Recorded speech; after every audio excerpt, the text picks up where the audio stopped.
Para entender la dificultad de la incorporación de las energías renovables en el sistema eléctrico nacional, tenemos que entender cómo se genera la electricidad en el país. Y en México la electricidad se genera en corriente alterna. Principalmente funciona en plantas con presión de vapor, es decir, se calienta el agua a altas temperaturas y esta agua no se libera. Se permite que se siga elevando y más de temperatura y obtenemos algo que conocemos como vapor sobresaturado. Hagan de cuenta que es el equivalente a una olla express donde el agua se calienta y se calienta y se calienta y cada vez tenemos más presión hasta que escuchamos el pip que termina saliendo por la máquina de vapor. Este tipo de turbinas hacen calentar el agua, generar el vapor y ese vapor empieza a mover la turbina y esta genera la electricidad. Esas son las plantas térmicas, las de ciclo combinado, las nucleares y también las geotérmicas. También tenemos otro tipo de turbina que son las plantas de gas. Ese tipo de gas tenemos una entrada de aire, comprimimos el gas a altas presiones y después lo explotamos. Ese gas se quiere expandir rápidamente y genera electricidad. Esas son las turbinas pico, pero también las ciclos combinados o las turbinas de gas funcionan bajo este principio. Y tenemos otro tipo de turbinas que son, por ejemplo, las turbinas de las presas hidroeléctricas o la generación hidráulica. Y tenemos otro tipo de máquinas de generación de electricidad que funcionan a base de la combustión interna. ¿Cómo se produce la electricidad en corriente alterna? Bueno, necesitamos tener un generador que esté girando a altas velocidades. Hagan de cuenta que en el centro de ese generador tenemos un imán que arrastra electrones sobre el cableado de cobre que está en la parte exterior. No es exactamente así como funciona, pero nos permite entender que tenemos un imán girando a altas velocidades y ese imán está moviendo electrones y el número de vueltas del cobre que tengamos nos va a dar el voltaje. Para producir electricidad necesitamos un movimiento rotativo y así es como funcionan los generadores de electricidad. Les vamos a dejar un video a continuación en los enlaces, por favor véanlo y van a entender cómo funciona la electricidad.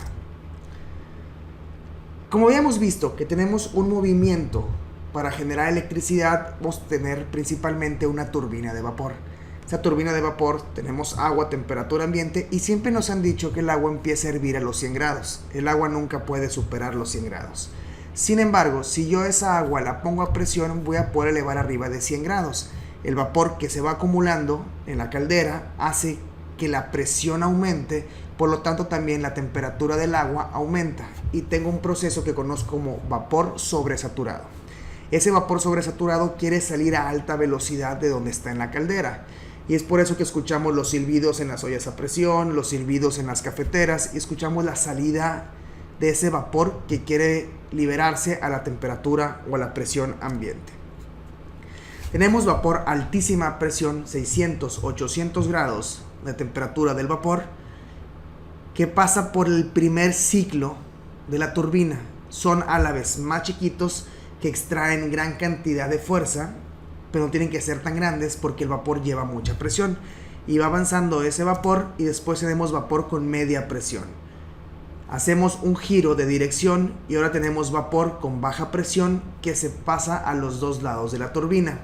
Y después ese vapor todavía tiene alta temperatura y trae un poquito de presión. Lo que seguiría es, tengo que volverlo a condensar, es decir, tengo que enfriarlo, pasarlo de vuelta del estado gaseoso al estado líquido para volver a iniciar el ciclo. Y esa es una de las partes que más consumen energía en los procesos de generación de electricidad. Y por eso siempre que estamos cerca de una planta de generación vemos grandes cantidades de vapor salir. Y podríamos llegar a pensar que es humo, pero no es humo lo que sueltan esas plantas nucleares que vemos llenas del vapor blanco. Es el vapor proveniente de la condensación del agua. Ese vapor que tenemos, quiero transformarlo del estado gaseoso al estado líquido y lo voy a hacer mezclándolo con agua fresca. A través de una tubería, esa agua va a condensar el vapor y por subsecuente se va a evaporar. Ese es el proceso que usan todas las plantas de generación que funcionan bajo el principio de termoeléctricas, geotérmicas, nucleares y también las de ciclo combinado. Voy a calentar agua a altas temperaturas para después mover una turbina. Este es la parte de la turbina de media o de baja presión que está justo aquí. Como pueden ver, son turbinas muy grandes que tienen muchísima masa y esa masa nos permite generar grandes cantidades de electricidad. La ventaja de estas turbinas es que funcionan a la hora que yo quiera y van a producir electricidad a la cual pues yo les indique. Obviamente no pueden producir más electricidad de las que fueron diseñadas para producir. Y esta es la etapa donde viene el cambio y este es el generador de electricidad. Como pueden ver, esta pequeña personita que está aquí son grandes turbinas y son grandes generaciones. Una de estas puede ser suficiente para toda una ciudad o múltiples ciudades o hasta un pequeño estado, por la cantidad de electricidad que pueden llegar a producir. Las turbinas para los sistemas nucleares, por ejemplo, pueden ser hasta 1.9 megawatts, o turbinas más convencionales que pueden estar entre 0.7 a 1.2 gigawatts.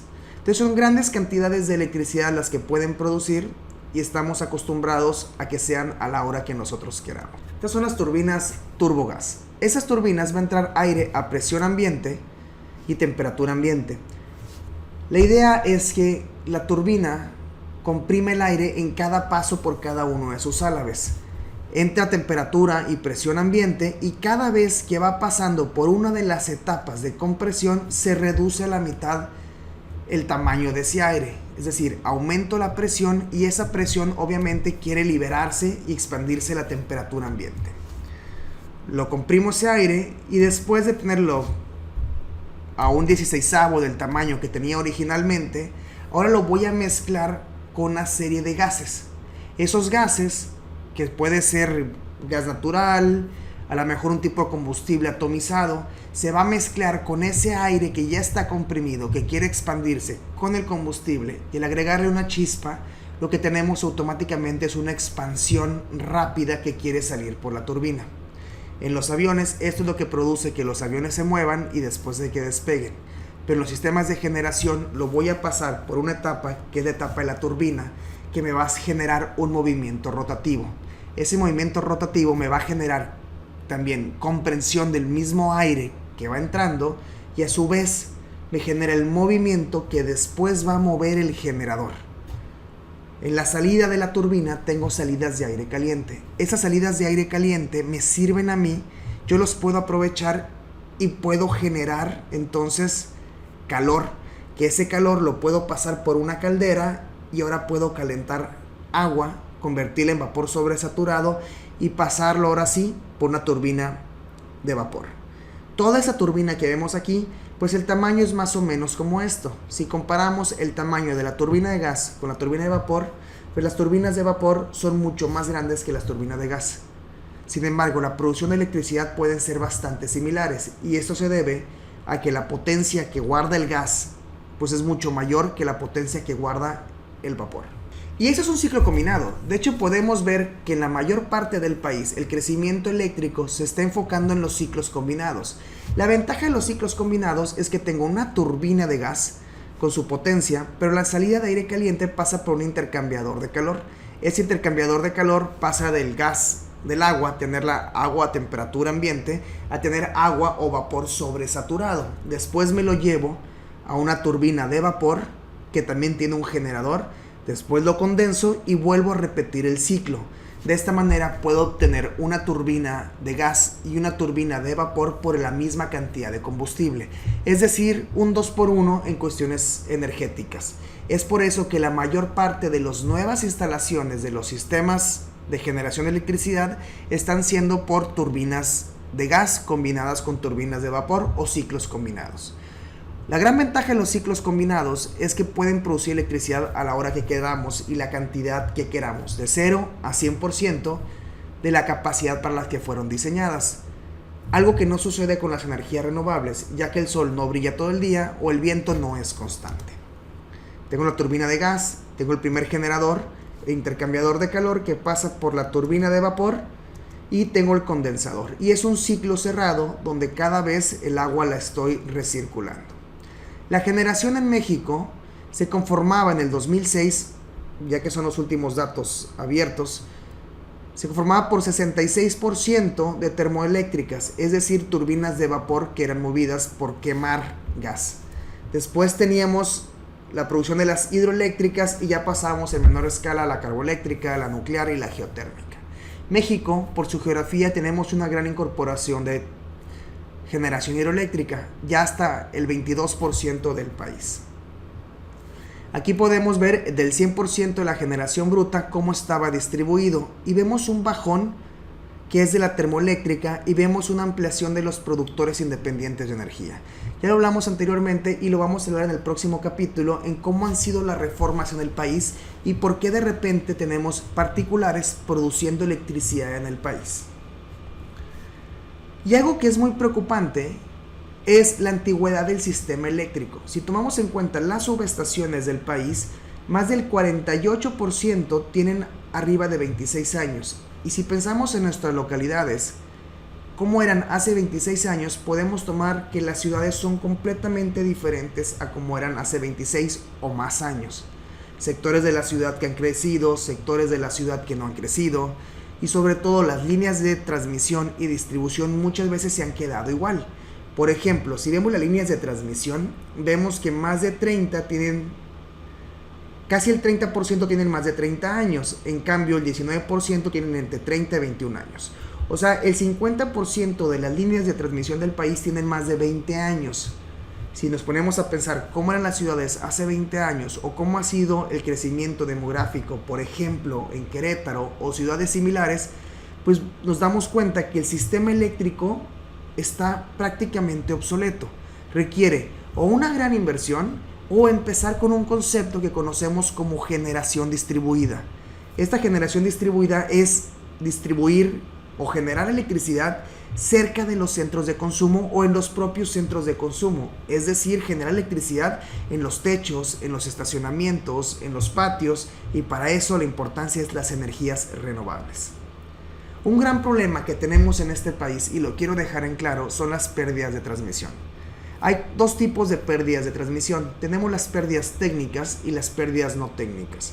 Las pérdidas técnicas se refieren a toda aquella pérdida que depende por cuestiones físicas, mecánicas o eléctricas que se van perdiendo al transmitir electricidad, como pueden ser las pérdidas de cobre, las pérdidas por calor, en general. Pero tenemos otro tipo de pérdidas en el país, las pérdidas no técnicas. Estas pérdidas no técnicas es electricidad que se pierde, es decir, no se conoce dónde está, pero no es función de las características de las líneas de transmisión. Se debe realmente al robo de electricidad. En México las pérdidas rondan entre un 15%, cuando las pérdidas técnicas son solamente del 6%. Es decir, un 7% de la electricidad en el país es robada. Este 6% o 7.6%, para ser exactos, de las pérdidas de electricidad equivalen al 100% de la electricidad generada por fuentes solares, geotérmicas, eólicas y nucleares. Es decir, el 100% de la electricidad que se genera en México por fuentes renovables es robada. Y en México tenemos diferentes tarifas, y esas tarifas domésticas se van a comportar de la 1, luego la 1A a la 1F. ¿De qué depende la tarifa? Bueno, va a depender de la temperatura ambiente mínima en verano. Entre mayor sea la temperatura de la localidad, mayor va a ser el subsidio que tenemos a las tarifas. Es decir, 2.500 kilowatts en la tarifa 1A costarían 6.725 pesos. En cambio, la misma cantidad de energía en la tarifa 1F costaría 2.346. Lo cual pues puede ser un poquito contradictorio, ya que estamos apoyando con subsidio el consumo de la electricidad.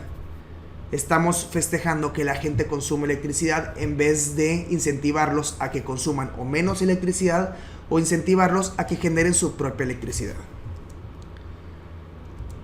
En la 1F, que es la tarifa con la mayor cantidad de subsidio, tenemos diferentes eslabones de tarifa, donde los primeros son muy baratos, los segundos más o menos, los terceros relativo, y ya el resto se paga como excedente. El problema de esto es que nos motivan a los ciudadanos a consumir más electricidad y no a buscar fuentes, como son las energías renovables, para abastecer nuestra demanda en los meses de calor.